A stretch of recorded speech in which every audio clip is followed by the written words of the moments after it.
Hi hello నమస్తే welcome back to our channel అని విద్యు life style. ఈరోజు ఈ వీడియోలో చిన్న చేపల పులుసుని ఎలా చేయాలి ఏంటనేది అయితే మీకు చూపించబోతున్నాను. నేను మీకు స్పెషల్గా నేర్పిస్తున్నానని మరీ అనుకోకపోతే నేను నా స్టైల్లో ఎలా చేస్తాననేది మాత్రం మీతో షేర్ చేస్తాను. చూడండి, ఈ చిన్న చేపల్ని బాగా వాష్ చేసుకొని లోపల ఉన్న వేస్ట్ పార్ట్ అంతా క్లీన్ చేసుకొని ఉప్పు, నిమ్మకాయ, వెనిగర్ ఇవన్నీ వేసుకొని బాగా వాష్ చేసుకుంటే నీచు వాసన అనేది ఏమాత్రం లేకుండా ఫ్రెష్గా అనిపిస్తాయి. సో ఇలా అయితే వాష్ చేసుకొని మళ్ళీ 3-4 టైమ్స్ వాటర్తో వాష్ చేసుకోవాలి. ఇప్పుడు దీన్ని ఏదైనా స్ట్రైనర్లో వేసేస్తే ఇందులో ఉన్న నీచు వాటర్ అంతా దిగిపోతాయి. ఇప్పుడు దీన్ని ఈ ఫిషెస్ని అన్నిటినీ కూడా ఇలా మట్టి కుండలోకి అయితే యాడ్ చేసుకున్నాను.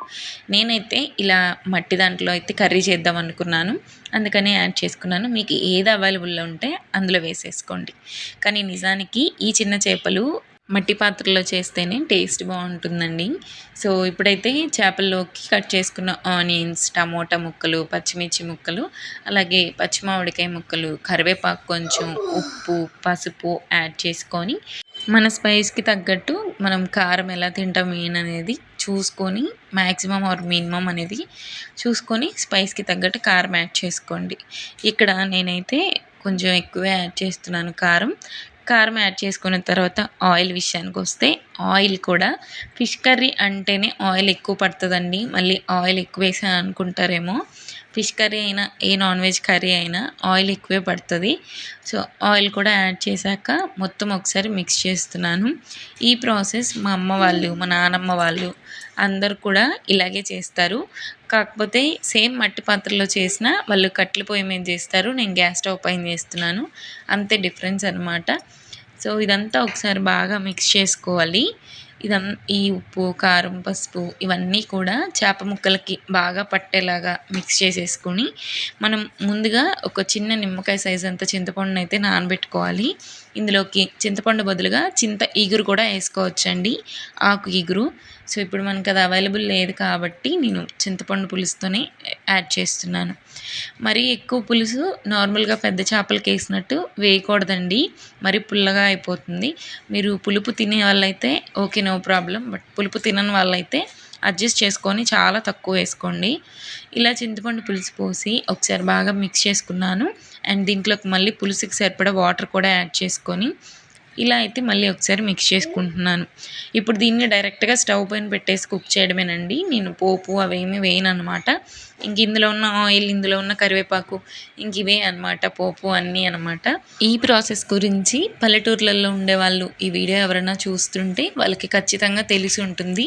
ఇలా డైరెక్ట్గా అన్నీ కలిపి పొయ్యి మీద పెట్టేసి వండే వంటలు చాలా రుచిగా ఉంటాయి. బట్ ఇప్పుడు మనం రకరకాలుగా వండేస్తున్నాంలేండి. సో ఇది చాలా పాత ప్రాసెసే, మళ్ళీ నేను ఇలా చూపిస్తున్నాను.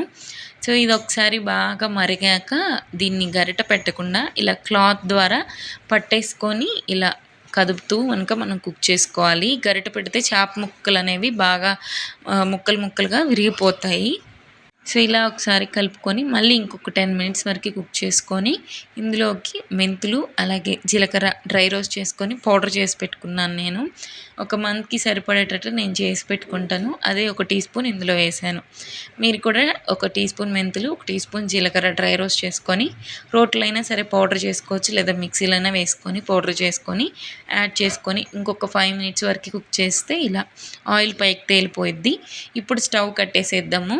స్టవ్ కట్టేసిన తర్వాత కూడా ఈ పొయ్యి మీద ఉన్న ఆ మట్టి కుండ చూడండి, మొత్తం హై ఫ్లేమ్లో పెట్టి కుక్ చేస్తే ఎలా ఉంటుందో సేమ్ అదే ఫ్లేమ్లో కుక్ అవుతూ ఉంది చూడండి. బబుల్ బాయిలింగ్ అవుతూనే ఉంది. సో అందుకే నేను ఒక 2 మినిట్స్ ముందే స్టవ్ కట్టేసేసాను.